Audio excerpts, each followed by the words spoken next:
क्या हिंदुस्तानी समय के अनुसार 10 बजे सुबह हुजूर के पास आया, कलमा पढ़ा, 11 बजे घर चला गया, मर गया। सहाबी है कि नहीं? दोनों बातें मिल गई, देखा भी और ईमान के साथ गया भी। 10 बजे ईमान लाया, 11 बजे इंतकाल हो गया, और दर्जा गौसे आजम से बड़ा, दर्जा गरीब नवाज से बड़ा। अब एक बात बताओ उड़ीसा वालों, उस सहाबी को ये दर्जा किस अमल से मिला? अमल तो नील, अमल तो जीरो, अमल है ही नहीं। 10 से 11 के बीच में न फजीर है, न जोहर है, न असर है, न मगरिब है, न इशा, बगैर नमाज के गौसे आजम से अफजल, बगैर रोजा रख के गरीब नवाज से अफजल, बगैर अमल के, बगैर तकवे के,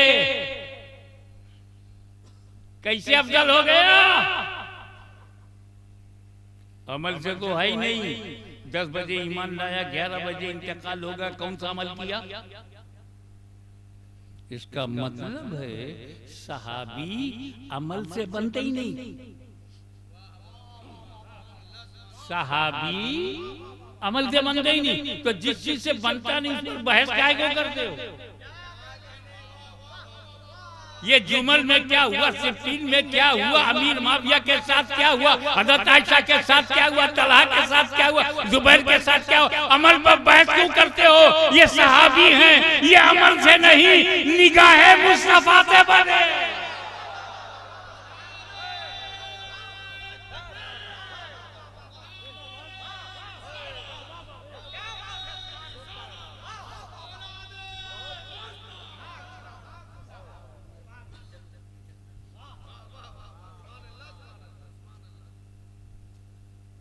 ये माइक जो है स्टेनलेस स्टील से बना है, स्टेनलेस स्टील चेक करो।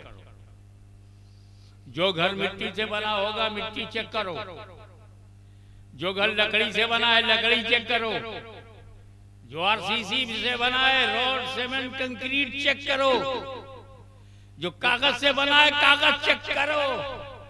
सहाबी नबी की नजर से बना है, माँ का दूध पिया है तो नबी की नजर चेक करो।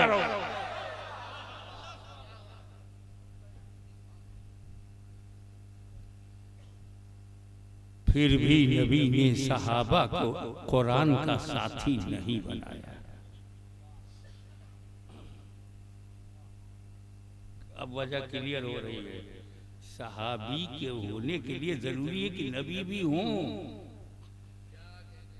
सहाबी बनने के लिए क्या जरूरी है कि जमीन पर नबी बकायदे हयात हो,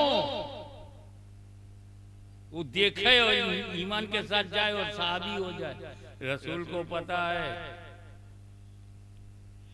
एक दिन मैं चश्मे आलम से रूपोश हो जाऊंगा, मेरी चश्मे आलम से छुप जाने वाली, मैं मजार में चला जाऊंगा, कब्र में चला जाऊंगा। देखना बंद, जब देखना बंद हो जाएगा सहाबी बनना बंद। जब सहाबी बनना बंद हो जाएगा तो सहाबी घटना शुरू। 50 साल में आधे सहाबा खत्म, 100 साल के बाद धरती पे सहाबा ही नहीं, 150 साल के बाद तो कहीं नहीं। तो अगर कुरान का साथी मैं सहाबा को बनाऊंगा तो 100-150 साल तक कुरान का साथी होगा, उसके बाद कुरान अकेला हो जाएगा। इसलिए मैं सहाबा को नहीं अहले बैत को साथी बनाता हूं।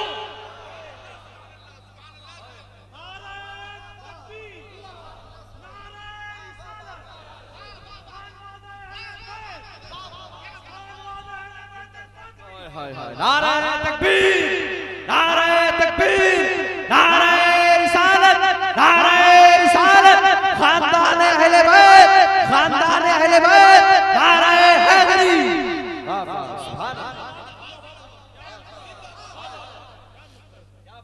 और वो इसलिए कि साथी वो हो जिसका साथ न छूटे, साथी वो है जिसका साथ न छूटे। सहाबा का साथ छूट जाएगा, लेकिन मैंने अहले बैत को इसलिए किया, न कयामत तक कोई कुरान को खत्म कर पाएगा, न अहले बैत को खत्म कर पाएगा।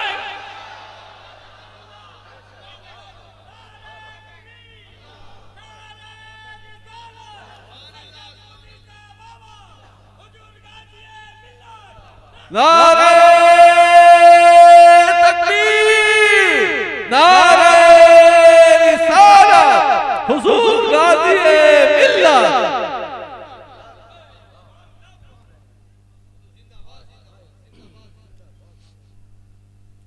ये अहले बैत ऐसे हैं कि जो इन्हें काटेगा वो मिट जाएगा, और मेरे अहले बैत में जो कटेंगे वो फैल जाएंगे। इतिहास साक्षी है कि 72 लोग करबला में यजीदियत ने ठान लिया कि हम इनका खानदान को मिटा दें, फातिमा का चिराग गुल हो जाए, हैदर कर्रार का खात्मा और खानदान खत्म हो जाए, मुस्तफा की नस्ल नूर को मिटा दिया जाए। लेकिन जैसे जैसे यजीदी तलवार अहले बैत का गर्दन काटती रही, नस्ले यजीद मिटती रही, नस्ले हुसैन बढ़ती रही। जिस तरह से अंगूर की शाखों को काटने से अंगूर बढ़ जाता है, इस नस्ले नूर को काटने से नूर बढ़ जाता है।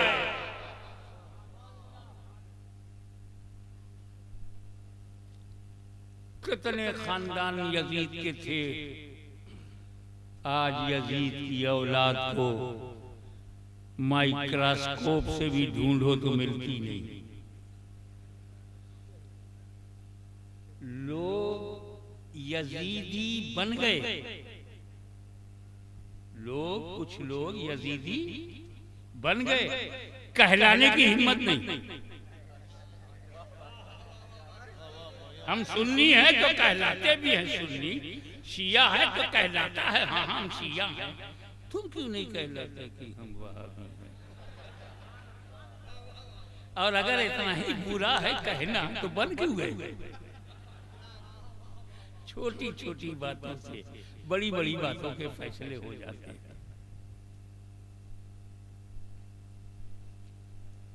आओ अहले बैत का एक नमूना पेश करता हूं। ये तो 10-12 दिन तक बोलते रहो पंजतन पाक पे, बोलते रहो नबी पर, अली पर, फातिमा ज़हरा पर, हसन हुसैन पर, पंजतन पाक पर। पंजतन पाक पर एक बात है,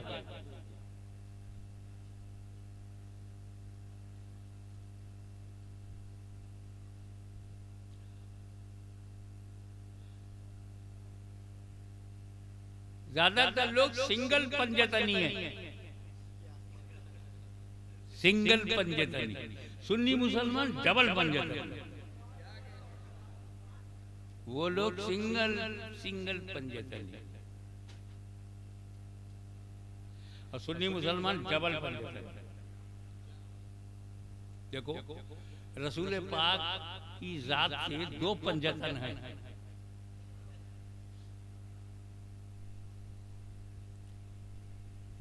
एक घर से, दूसरा दर से, चौखट से।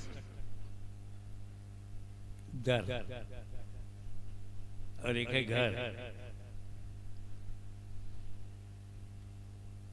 जो घर से बने नबी, अली, फातिमा, हसन, हुसैन, पंजतन। नबी, अली, फातिमा, हसन, हुसैन, पंजतन। और जो दर से बने नबी, सिद्दीक, फारूक, उस्मान, अली, पंजतन। तो सुन्नी मुसलमान के बाद नबी भी है, सिद्दीक भी है, फारूक भी है, उस्मान भी है, अली भी। सुन्नी मुसलमान के बाद नबी भी है, अली भी है, फातिमा जहरा भी है, हसन और हुसैन भी। हम डबल पंजतनी हैं। तो इन सिंगल पंजतनियों से कहो हमारा एहतराम करें, हम उनके मुकाबले में डबल पंजतनी हैं। और मौला अली अली अली आप पर मेरे माँ बाप कुर्बान। क्या किस्मत है, इस पंजतन में भी अली, उस पंजतन में भी अली।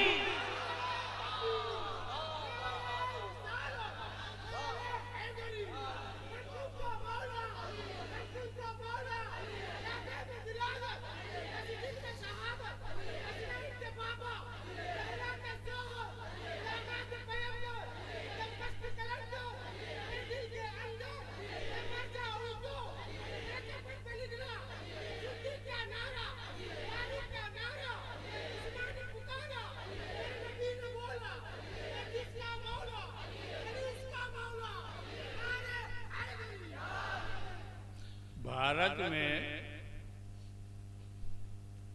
जन्मभूमि की बड़ी अहमियत।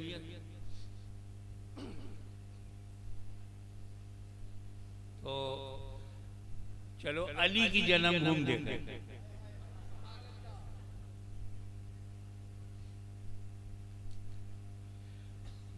अली की माँ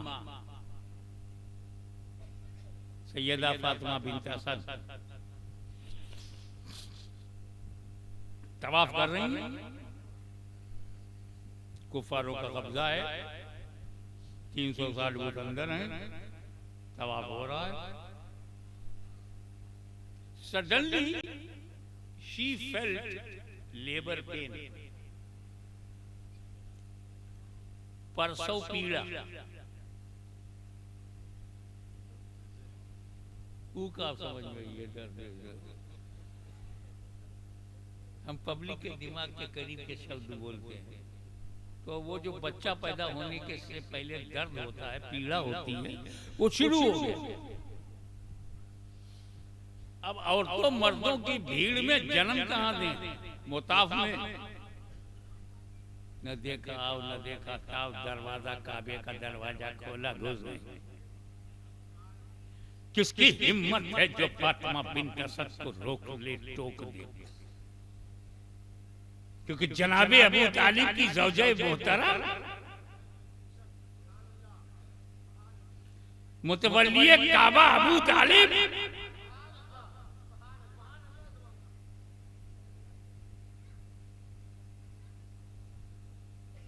मुहाफिज़े रसूल मुहसिने मुस्तफा,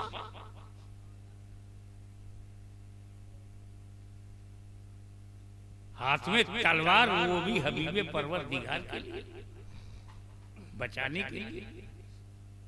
किसकी हिम्मत चीफ ट्रस्टी ऑफ काबा को रोके?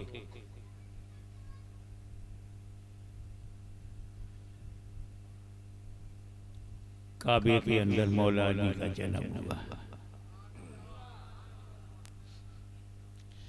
ऐसी जन्मभूमि बताओ।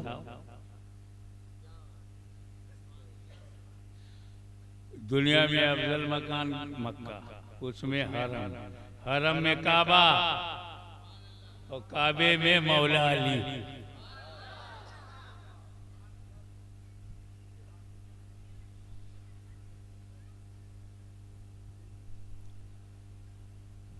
जब हजरत फातिमा बिन्त असद नार्मल हुई तो देखा अरे बेटा तो बहुत चमकता हुआ चेहरा है, लेकिन अंधा है, ब्लाइंड है, आंख बंद है, खुलती नहीं। जो अंधे पैदा होते हैं कैसे होते हैं, वैसा मौला अली का चेहरा था, आंख बंद। खुशी तो हुई कि बेटा हुआ, मगर थोड़ा सा दुख हुआ कि अंधा हुआ। जिसे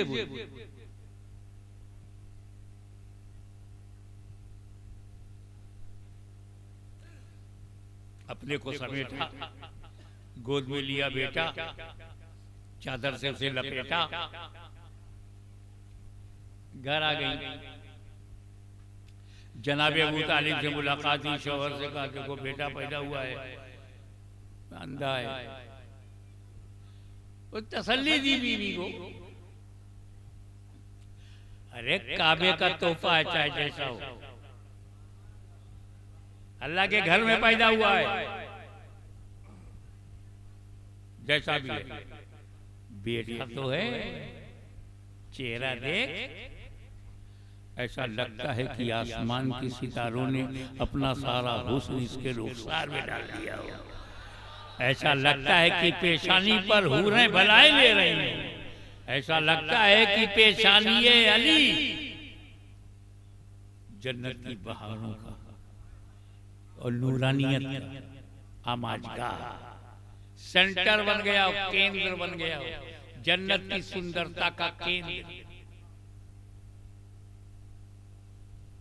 अब एक औरत की आदत है, अगर कोई कंप्लेंट है ना तो जो मिलेगा सबसे कहेगी, एक से कह के दिल नहीं भरता उसका। माँ से कहा तो माँ से कह के जी नहीं भरेगा, खाला आएगी तो खाला से भी बोलेगी, बुआ आएगी तो बुआ से भी बोलेगी,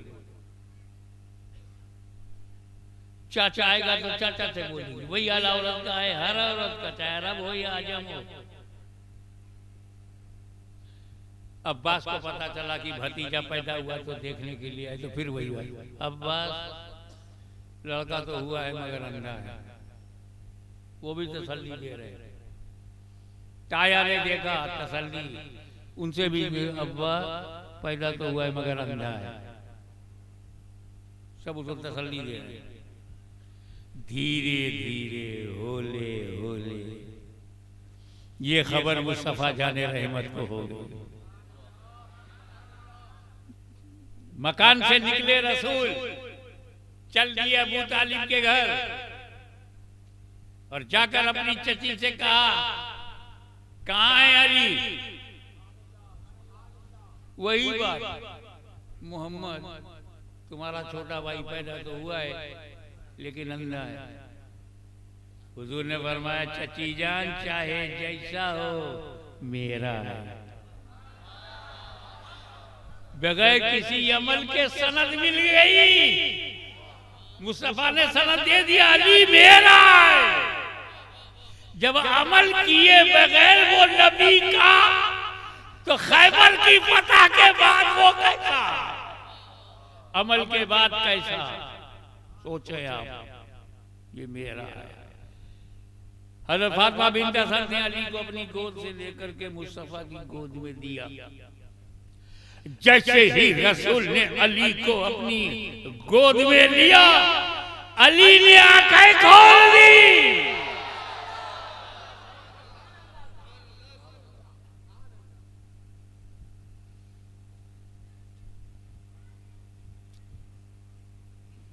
क्या मतलब?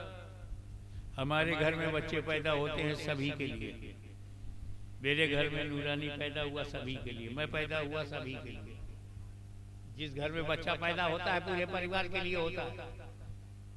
हमारे घर में बच्चा पैदा होता है तो सभी के लिए, सभी के लिए। मगर मौला अली ने ये जाहिर कर दिया, मैं सभी के लिए नहीं, सिर्फ नबी के लिए आया हूं। इसलिए माँ ने गोद में लिया तो माँ को नहीं देखा, बाप ने गोद में लिया तो बाप को नहीं देखा, चाचा ने गोद में लिया तो चाचा को नहीं देखा, नबी ने गोद में लिया तो नबी के लिए आंखें खोल दी। एक नाजुक बात बोलने का इरादा है, फतवा मत लगा भी दोगे तो कोई बात नहीं।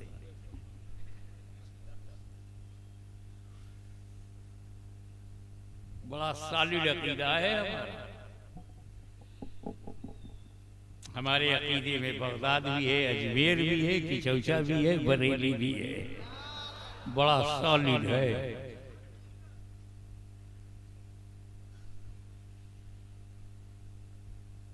हमारे नजरिए में इस्लाम नगर भी है और धामनगर भी है।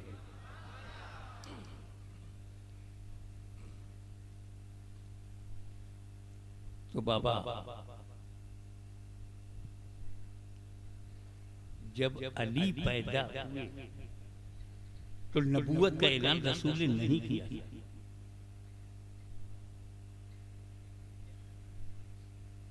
अली के पैदा होने के दिन या उससे पहले नबूवत का ऐलान रसूल ने नहीं किया था। हजरत खदीजा को नहीं मालूम था मेरा शौहर नबी है। हजरत ज़ैद को नहीं मालूम था मेरा आका नबी है। सिद्दीक़ अकबर को नहीं मालूम था कि ये नबी है। ऐलान ही नहीं किया था। जब ऐलान किया तो सबने सभी ने माना। जिन जिन लोगों ने माना और जिन नहीं मानना था नहीं माना। नबूवत के ऐलान के बाद जो माने वो सहाबी, और जो नबूवत के ऐलान से पहले माने वो अली।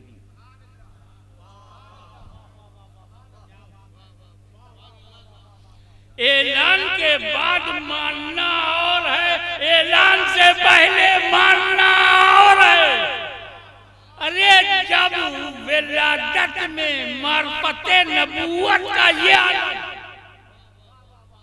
तो शबाब में नबूवत की मार्फत का आलम क्या होगा।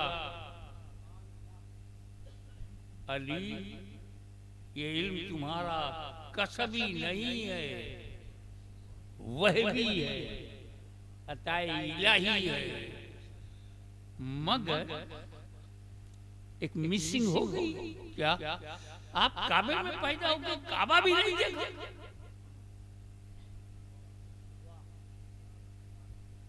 काबा तो देख लेते फिर बंद कर लेते, काबा भी नहीं। अरे काबा देखने के लिए तो हम लोग 4-4 लाख रुपया खर्चा करते, 2-2 लाख रुपए का उम्रा और 4-5 लाख का हज। आपके आशिक लाखों रुपया खर्च करके काबा में जाते हैं कि काबा का दीदार होगा। कौन सा दीदार होता है? बाहरी हिस्सा।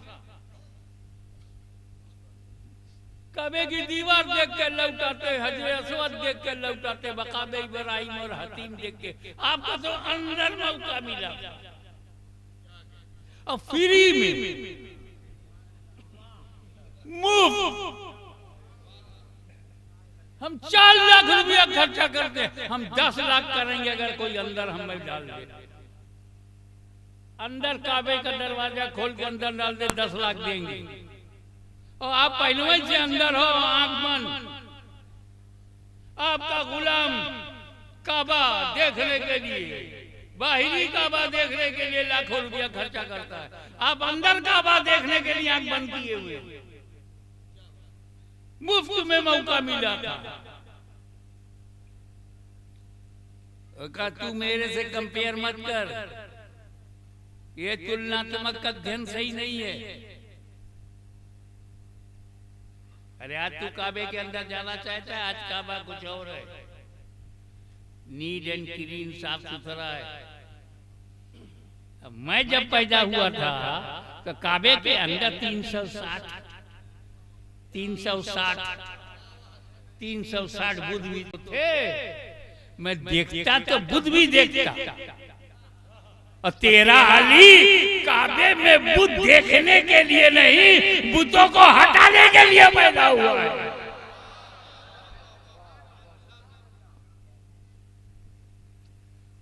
अब वजह भी साफ न हो गई कि जब हुजूर सल्लल्लाहु अलैहि वसल्लम ने मक्का फतह कर दिया और काबे पे कब्जा हो गया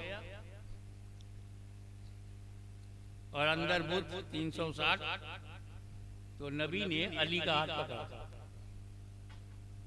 चलो अंदर। तो नबी और अली काबे के अंदर गए। बड़े बड़े सहाबा बाहर हैं, मौला अली से भी अफजल साहबी बाहर है। या रसूलल्लाह, ये काहे को? इतना बड़ा काम था तो जो अफजल लोग हैं उन्हीं को अंदर ले जाना था। ये अली की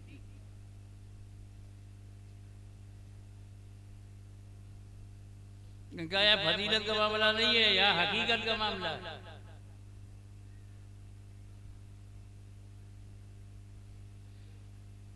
ये अली की जन्मभूमि है,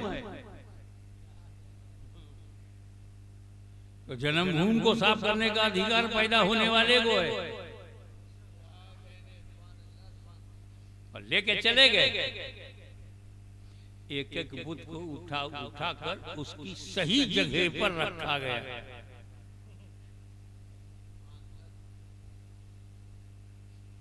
इस्लाम में किसी चीज को मिटाया नहीं जाता, उसको उसकी सही जगह पे रखा जाता है और जुल्म से बचा जाता है, क्योंकि गैर महल में रखना ही जुल्म है।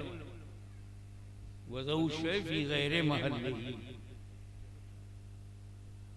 तो उसको सही जगह पे रखना न्याय है, इंसाफ है। तो इंसाफ किया गया बुतों के साथ कि जो उनकी सही जगह थी वहां रखा गया। टूट जाने वाली जगह थी तो टूट जाने वाली जगह रख दिया गया। एक ऊपर बहुत ऊपर रहा, बज़ाहिर हाथ नहीं पहुंच रहा था, तो सरकार ने से अली ने कहा, या रसूलल्लाह आप मेरे कांधे पर पैर रखकर खड़े हो जाए, उसे भी सही जगह पहुंचा दे। हुजूर ने फरमाया नहीं नहीं अली नहीं, तुम मेरे कांधे पर खड़े हो जाओ। अब हो अलअम्रु फौकल अदर, जब हुक्म हो गया तो अब कंधे पर अली कैसे बैठेंगे? जब मैं उकड़ू बैठ जाऊं तब मेरे कंधे पर कोई बैठ पाएगा, खड़ा हो पाएगा और मेरा सर पकड़कर बैलेंस बना लेगा। तो हुजूर सल्लल्लाहु अलैहि वसल्लम उकड़ू बैठ गए, अली का दोनों कदम हुजूर के कांधे पर और जुल्फे मुबारक को पकड़ करके बैलेंस बनाया, खड़े हो गए।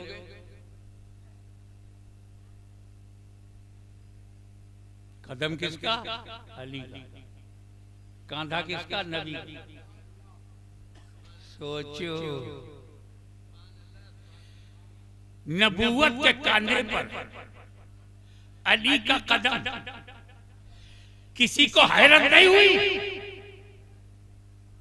अली का कदम नबी के कांधे पर हैरत नहीं हुई तो फिर वहां कैसे हैरत होगी जब अली का बेटा बगदाद की मस्जिद में ऐलान करे कि मेरा कदम रूए जमीन की औलिया अल्लाह के कांधे पर है।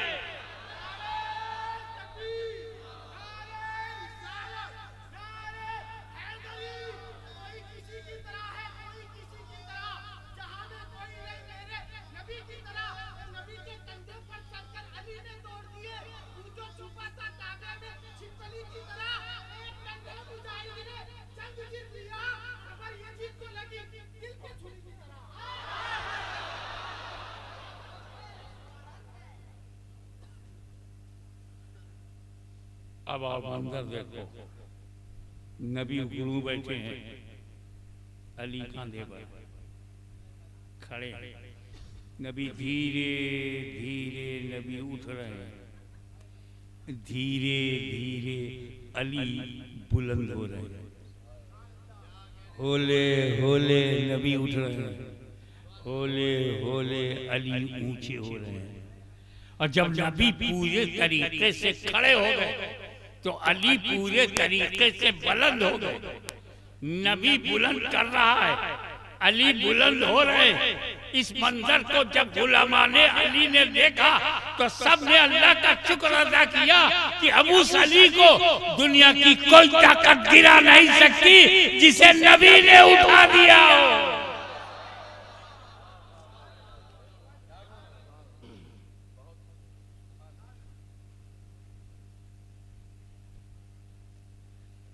बड़ा लंबा मजमून है ये, उम्र का तकाजा, अभी ओपन हार्ट सर्जरी से बाहर आया हूं।